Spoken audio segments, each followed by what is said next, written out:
Yeah, when I met her, she said, I'm a numerologist. I went, huh? What does that mean? That was almost 5 years ago. And I can tell you, she comes a running every time we call. And sometimes when I don't even think to call her, she says, what are you doing? I'm here for you. How can I help? Yeah, she's way more than a numerologist. She's a friend. She's a sister, and she's in the house. What's happening, Cindy Van Arnam? Oh, wait, that's my fault. There we I'm go. unmuted. There we go. Oh my gosh. So excited to be here. And Mars and Jupiter are making an appearance today, too. I have to tell you a quick story now that you said that. We were in a meeting. You weren't there. It must have been when you left the Tuesday meeting the other night. And Sherry was talking about her lights going off because they were on a timer. And I said, well, you could always do what Cindy does. Just let the cats run through. Oh, my cat get blamed for a lot. How are you? What is the plan for you for 2025? I mean, you're always on top of it, but you got so much going on right now. I do have a lot going on right now, but it's because I understand rhythms and patterns that it's easy. It's easy. So I'm excited for 2025. I think 2025 is going to bring in a lot of change for us and a lot of shifts and moves in a good way. We're creating space for what's next in 2025. Okay, you changed your brand. Mhm. You changed pretty much how you're doing your business. You had Mhm. a very successful business, and you Mhm. still decided, you know what? I'm going to put Mhm. on different tires on this car and we're going to go up this hill. Yeah. What made you do it and what's different? Yeah. Well, first of all, I'm always a advocate for always doing what lights you up and being inspired. And there were things in my business that although they were working, I was no longer super lit up and inspired by it. I felt like I had so much more to offer to my community and what I teach and how I work with my clients. And as I started leaning into what 2025 has in store from us on an energetic level, I started seeing the patterns of what needs to shift and what needs to move. And so why not set myself up for success prior to that energy so that I can leverage it to my advantage? Why? Why? Yeah, literally, why? You were fine. You know, Mm, people go and work that's- the same job for 40 years. My dad ran steel mill. You know, he worked at steel mill 37 and a half years. Mhm. Why make a change when you were already comfortable? Why get out of your comfort zone? Because I don't like being comfortable. I Mm, like change. I thrive on change. And if we are ever going to grow as a human race, we need to be able to step out of that zone of familiarity and do things that are different and unique, and to step into those places that feel really scary, yet you know they're going to force you to grow in a good way. I don't believe in sticking anybody, especially myself, into a box. I don't think that we were put here to work 40 years in a certain job. Some people do that, some people don't. If you love it, that's great. But if you don't love what you're doing, what's the point? We came here to mhm. thrive. We came here to be passionate about what we do.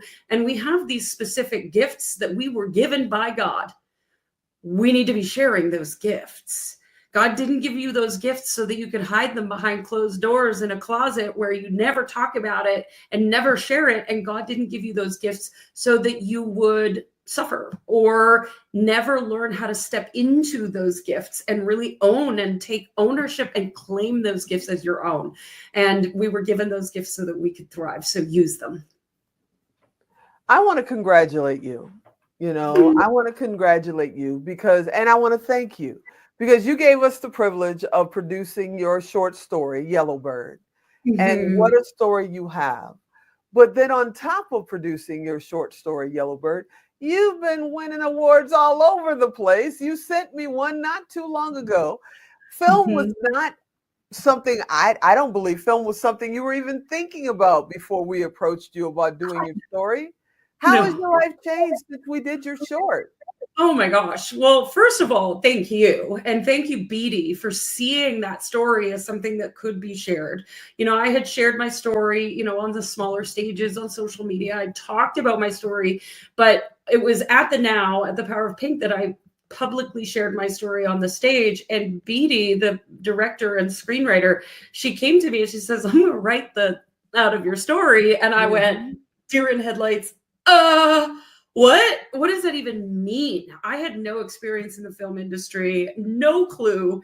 And so what has that done for me? I've learned a lot, for starters.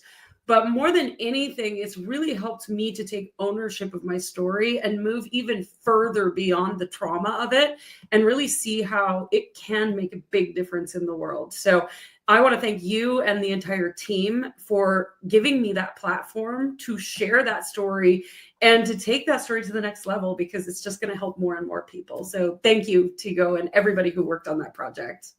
We thank you, and also thank you for being a global partner. I mean, you were like, I'm in it to win it. I'm going for it all the way. I'm not just going to, come and be there for the awards or show up at some of the meetings. You try to be at every meeting. You reached out to me and said, hey, need some help in the Facebook group? Let me help you out. So you took that on as well, and then you're a global partner. You're going to come and stand on stages with us literally around the world this year. Why do you believe so much in what we're trying to do here at Squirrel, at Trailblazers? Well, how to put that into words, even just thinking about it makes me tear up a little bit. Tigo, you saw something in me that I didn't see. You and I connected in a Facebook group around podcasting. I wanted to be on your podcast. We didn't know each other at all. And now we look back 5 years. I can't believe that. When you said 5 years, I was like, what? 5 years later, how much my life has changed as a result of being in this community. Every time we come to one of the live events or even the Zoom calls, I just know that I have all these women who have my back. And I know that they feel the same way about me. If they need something, I'm there. If somebody reaches out to me and says, I don't know how to do this thing, I'm going to help them figure out how to do this thing. But there's something magical that happens in the room at those events that can't really be put into words. It feels like home. It just feels like where I belong. It must feel like home, because you bring your fiance. Hi, Tyler. And my mom. You bring your mom. Hey, Kathy. And Kathy became literally our official mother now. She's got the best hugs in the world. Yes. So you absolutely must believe in it. But then something happened, something called the playground. What's the playground? What are you doing in it? And where are you going? And are you still going to take my calls? Oh, yes, I will. Okay. Yes. So the Possibility Playground is something that's been percolating for a long time. Most of what I support my clients with is emotional mastery and understanding how to use collective universal energies to support their business growth. And I do a lot of that in the online space. So social media is something that I help my clients with a lot. But in order to create consistency in the social media space, you also need emotional resiliency and an understanding of who you are and how you show up in the world. And this all comes out of the Possibility Playground. It is a space for entrepreneurs, mentors, coaches, anybody who's in the online space wanting to grow a business in the online space, to settle in to a place where you discover who you are, but also understand all of the collective universal energies that we're experiencing, those good old full moons, new moons, Mercury retrogrades, and things that happen that don't seem to make sense.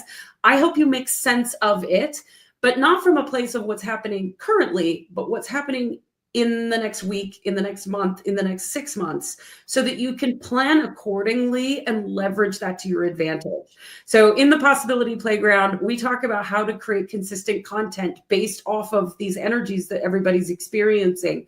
We talk about how to plan accordingly and take a day off because energy is going to be a little wild and wacky, or to actually sit down and really be productive because the energy is supporting that.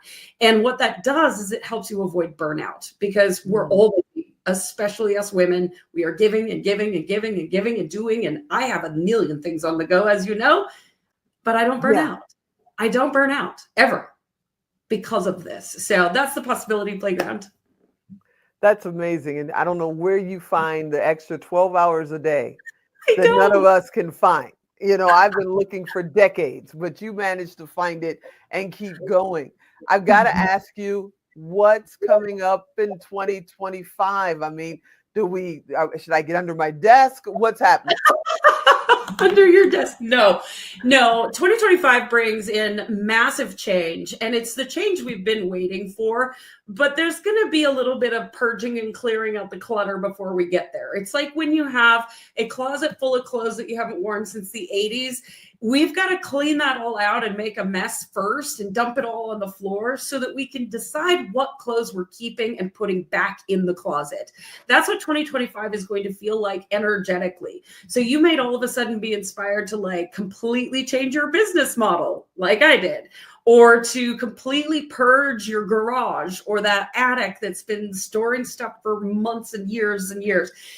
You might be inspired to make major changes in your business or in your relationships. And it's all leading to what's next. So the universe abhors a vacuum. If you've ever had a horizontal space in your room where you have cleaned it all off, within less than an hour, there's something back on that horizontal surface. So be intentional about what you're putting back on that horizontal surface. Be intentional about what you're putting back into your business as you make these changes. And a heads up, March is going to be wild. That's all I have to say. It's going to be a little bit crazy. Mars carries an energy. We have eclipses, we have Mercury retrogrades, we have all sorts of things happening in March. It's going to be a fun ride. Wait. Time out. Hold on. Yeah. Because Trailblazers is in March. Uh-huh. And I know I asked you if it was a good time. Yeah. What are you trying to say? We're good. Oh. So the energy of March is an amplifier.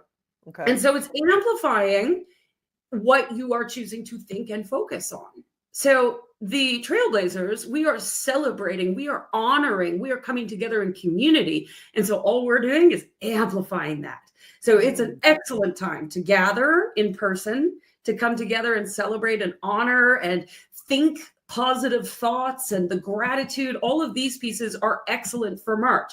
The problem that might arise with March that you need to watch out for is the amplification of all the thoughts that don't serve you. And as a human being, you have this superpower to be able to choose your thoughts and to choose what you're thinking and feeling.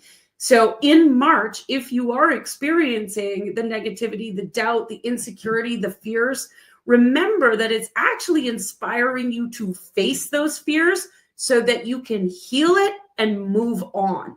And so instead of wallowing in it, you can choose to shift through gratitude, through healing modalities, through asking for support, through coming to live events, through community. There's all sorts of different ways we can do this, but it's asking you and inspiring you, all of us, to shift what we're thinking and feeling and amplify what we want, not what we don't want. So let me ask you, like I said, almost 5 years, right? Mm-hmm. And then we did the Now Honors the first time in 2021, May. Mm-hmm. We did that virtually. I honored 6 women. You were one of them. All of you are really, really bad actors because I asked you not to open the box. And you all opened the box and did this fake, oh my goodness, on the virtual show. Bad actors. Very, very bad actors. But now that we're going into Trailblazers, what advice would you give to the very first honorees for Trailblazers? Well, first of all, you're not going to be able to not open the box. Well, no, they're coming live, so that they'll see them when they walk in the door. Okay. You know, I think for anybody going into this space for the first time, my suggestion is to release expectation because you have no idea. If you have expectation that you're going to just another live event and getting just another award, you're wrong. This is a space that I have never seen before. I've been to lots of award ceremonies. This one is a whole nother level. And if you have this expectation that it's going to be a certain way, or you're going to connect with people and network in a certain way, I'm going to invite you to take a step back from that and come in with a beginner's mind, an open mind, and an open heart, because I think you're going to be wildly surprised. For the young Cindy that's out there right now looking and they want to be maybe a numerologist, they want to be awarded someday, they just want to start a business, what advice would you give them? First and foremost, figure out who you are, because if you try to stick yourself in the box of someone else's making, it's just going to be really, really hard. That's what I tried to do for years. I followed a mentor for over 7 years and literally regurgitated her content, regurgitated everything she said, and then found out 7 years later that she was manipulating me. And I created all these beliefs that didn't serve where I wanted to go. And it was because I didn't know who I was. So step one, know who you are. Know what you want, and then seek out the support that you know will get you there. Having support, super key. But first, know who you are so that you don't get lost in the sea of someone else's dream, because it's really easy to happen. What's your dream? And congratulations, by the way, you're getting married soon to our buddy Tyler. Thank What's you. your dream for the next couple of years? Honestly, it comes down to the big vision, the big dream, my whole life dream. I would like to slide into my deathbed ecstatically happy, perhaps a little drunk, and having known that I lived my life to the absolute fullest blast possible. I would like to leave this world knowing that I have nothing left to give, because I gave it all while I lived this life. I have to tell you, you and your entire family come to the events, come to the virtual events, come to the phone calls when we have phone calls. 100%. And I cannot thank you enough. I'm so glad you're a part of my family. I can't wait to see you get married in a short little over a year. It's going to be absolutely fabulous. And from what I understand, Sandra Fall Couture is doing the dress. So Yes, I know she that is going knew. to be amazing. Oh my Yeah. God. I Yeah. can't wait. Thank you for hanging out, supporting, and always having my back. You're Always, absolutely Tina. wonderful. Thank you so much.